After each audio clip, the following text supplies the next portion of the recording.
you're dead. Give me your star. But aside from my mom and dad, the rest of my family, I say with no irony, is crazy.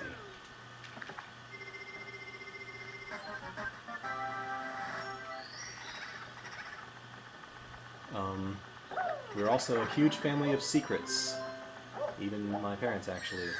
I know maybe one story each about what they were like before they got married. And that's the extent of their childhood and young adult life, and most of their adult life that I know of before I came along. Okay. Turn around. There we go.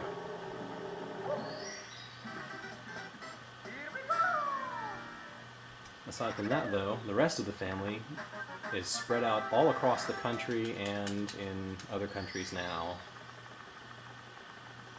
Because when two or more of us gather in the same general vicinity, nothing good can come of it.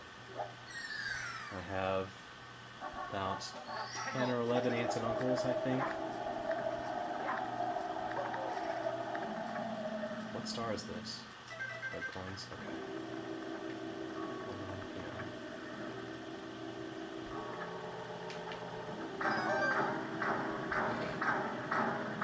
Can't get that right. Wait, give me one.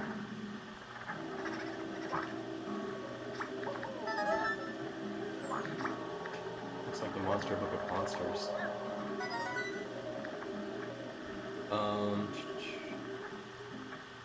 It is really hard to keep focused on a topic of conversation while playing.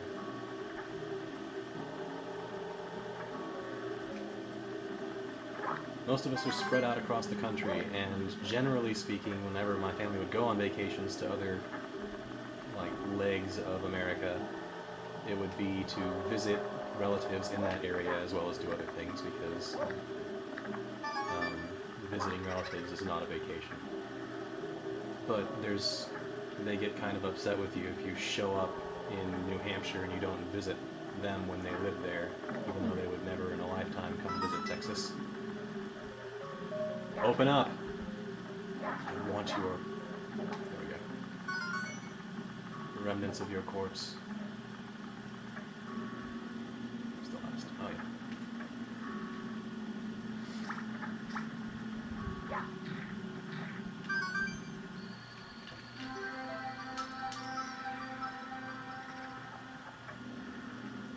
My dad's brother believed that he was a Confederate for a long period of time, which isn't true. None of us lived in the South before probably 1950, I guess.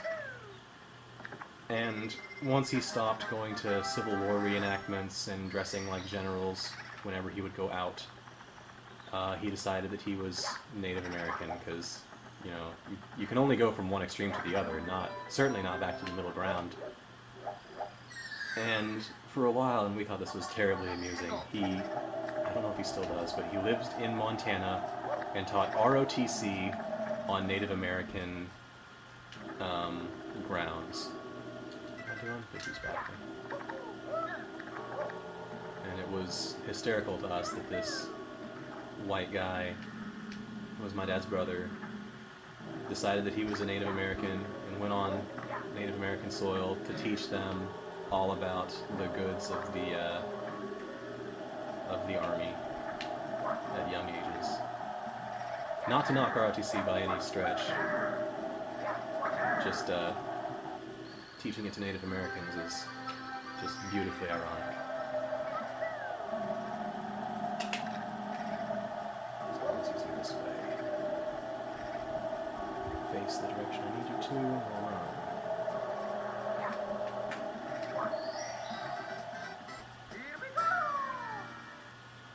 Star 6, I need that Vanish Cap to get. So let's go get it.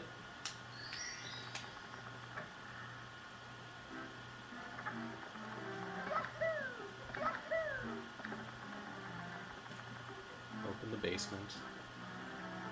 We've got 38 stars and I'm just opening the basement. Looks like we can catch the rabbit while I'm down here too. Maybe talk to Toad. Hey pal. His name is MIPS, after the processing unit for the graphics.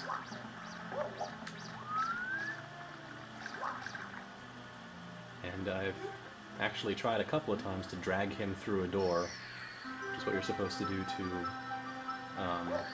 glitch your way through the 16-star run, and I've never been able to get him through that door anyway to continue on that glitch path.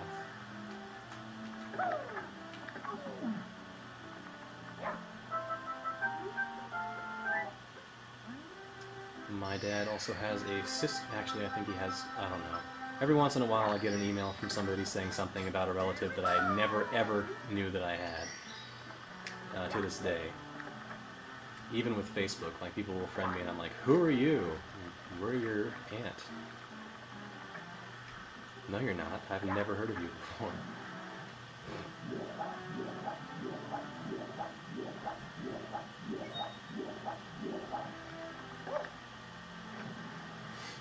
He's got one sister who I have met on a regular, get up there, on a regular basis, who lives in Pennsylvania, with her mom and daughter and granddaughter at this point. And they keep animals in a small house, well, not a small house, but in a neighborhood house in Pittsburgh, Pennsylvania. They have 2 cats and 2 or 3 ferrets and 2 or 3 rabbits and some hamsters. What else was there?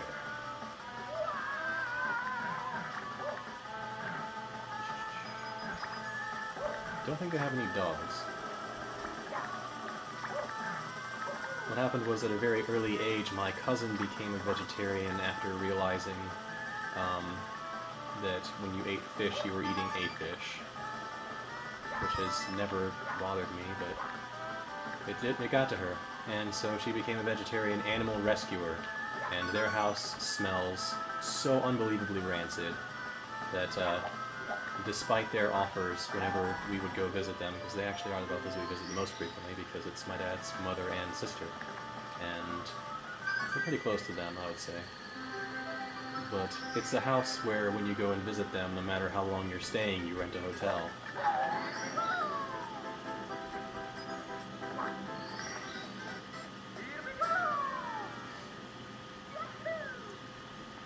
The last time that we actually did stay there was probably around 8 years ago.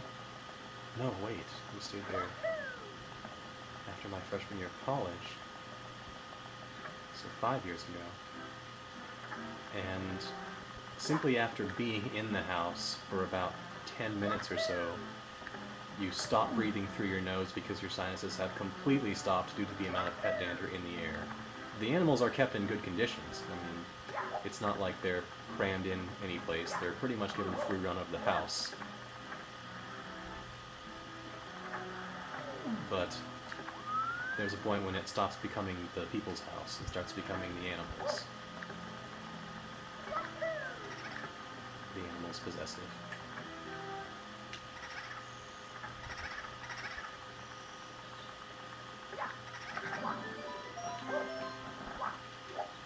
During that visit that I just mentioned, at one point we went to, it was around Christmas time, we went to Walmart or someplace, and they had one of those big tanks full of lobsters that you could buy, where they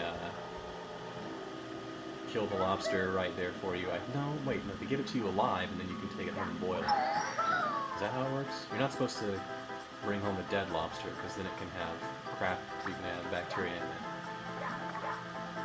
But this freaked my cousin out. She is 2 years older than me, so at the time she must have been in her early 20s. And refused to set foot in any Walmart ever again because they were lobster killers. And her boyfriend and I had to escort her quickly out of the store over her screams of lobster